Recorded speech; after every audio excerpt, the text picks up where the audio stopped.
I found a interesting article in the New York Times a while ago, and it was called "Why Nobody Wants to Go to Church Anymore. 4 acts of love will make your church irresistible."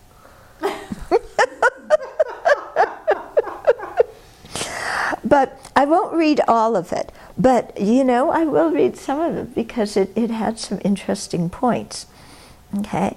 So he said, and, you know, when I say church, it also applies, you know, to what we're doing, although we're a monastery, not a church. It is different. Okay, the church as we know it in America is dying. Fewer and fewer people are participating in weekly services. Younger generations are staying away in record numbers. After researching the attitudes of the unchurched and the de-churched, people who have never been part of a congregation and people who are no longer part of one, we've identified 4 frequently recited reasons people avoid church. 1, you judge me even before you know me. 2, you're not interested in my thoughts or questions, you only want to lecture me. 3, the church is filled with posers and know-it-alls. And 4, as I don't experience God, or, you know, and I don't experience anything spiritual at the church. Okay, so this is what people are saying, whether we like it or not. Unfortunately, when we share this with church leaders, many simply get defensive and take aim at the lost sheep, blaming them for their lack of interest in congregational life. These religious leaders tell us they're not interested in evaluating what they could do differently. They tend to view their traditional ministry methods as sacrosanct. Okay. But we believe we can improve the methodology without altering the message. We've seen 4 approaches work to counteract the public's aversion to church. Okay? And so the reason I'm reading this is, you know, for us to be aware, those 4 things that that people give for why they stay away, are we doing any of them? Okay, you judge me even before you know me, you're not interested in my thoughts, you just want to lecture. Your church is filled with know-it-alls. And posers. Yeah, but here it says just posers. P-O-S. Maybe we're, what is it when you imposters, maybe, yeah. Yeah, I didn't understand that word, posers. But anyway, and then I don't experience, you know, real spirituality there. Okay, so just for us to think, you know, are we like acting as a know-it-alls, and, you know, you do it this way and you don't do it that way and do this and do that. I mean, it is true, many people express to us that they're very happy when we give them a prayer book, show them where the prayers are, tell them how to sit, guide them through it, because they really don't want to do anything that's rude. So they like to be guided, but they don't like to be bossed. Okay? And then the thing of you judge me, you know, that I think, you know, Buddhism, we try to be very open to all the ideas as much as possible, but to really let people express their ideas, ask their questions, you know, and not just be seen to lecture them and tell them what to do and, you know, be heavy-handed in that kind of way. But then also, I think to get to know them as people, it's not mentioned in here as the reasons that maybe churches are doing that. They have people who meet and greet people and get to know them, but to make sure that we're doing that too. Yeah. Doesn't it say that you judge me even before you know me? Yeah. Yeah, so that could be included there.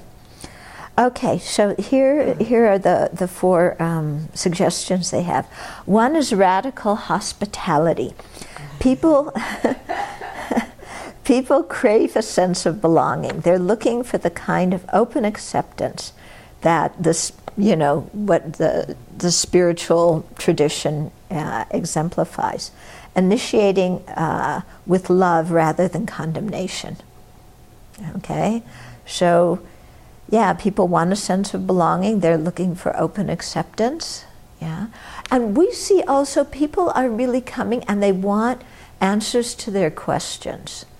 Yeah, they want something to chew on. So it's not like open acceptance of, well, whatever you think, yes, that's fine, we accept that too. It's whoever you are, we accept who you are as a human being, you know, and here's what we're practicing and how we do it, and then you can try it on and see if it works for you. You know, we're not pressuring you to do anything. We're guiding, we're encouraging, but no pressure.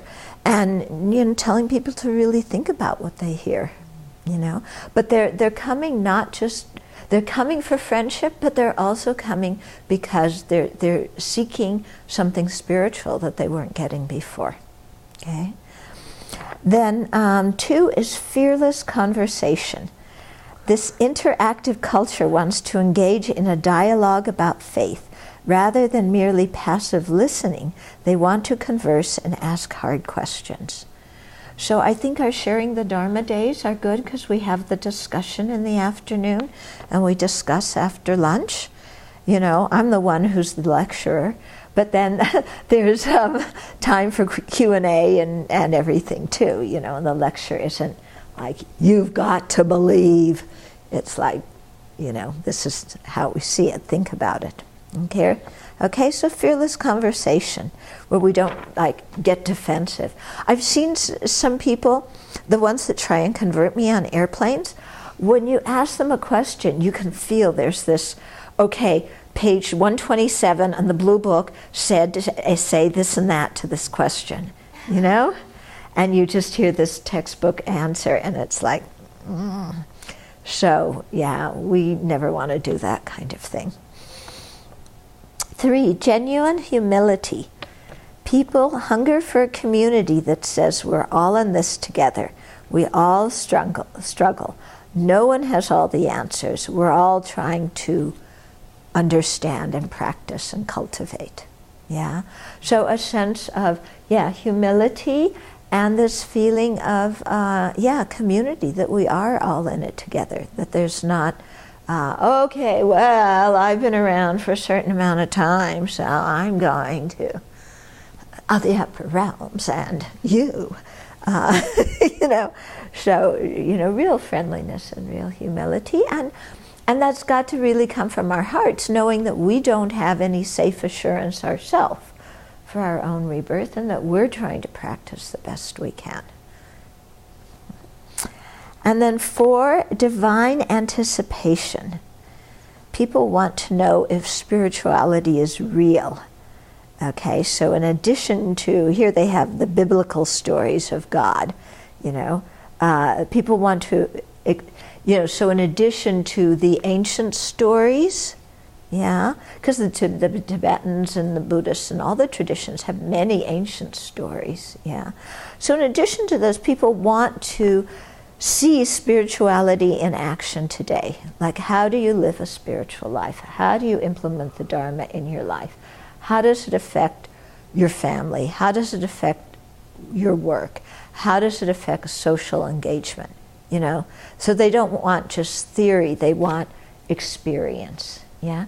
And especially the people who come to us, they want some meditation experience, yeah? I mean, they want to see how you live it, but they also want to get to know themselves.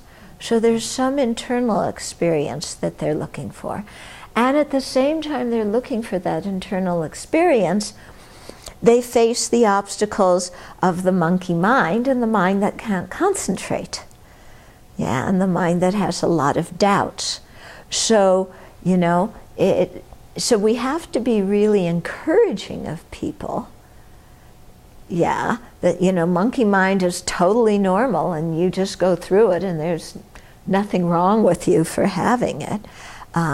You know, so we need to encourage them, but then also, and let them know that spiritual experience is possible, but also not to set them up for some kind of clinging or grasping about, I want to have, you know, like, peace, you know, but, you know, really talking about experiencing a heart of love as a spiritual experience, setting down your anger, you know, forgiving people. These are all spiritual experiences, I think.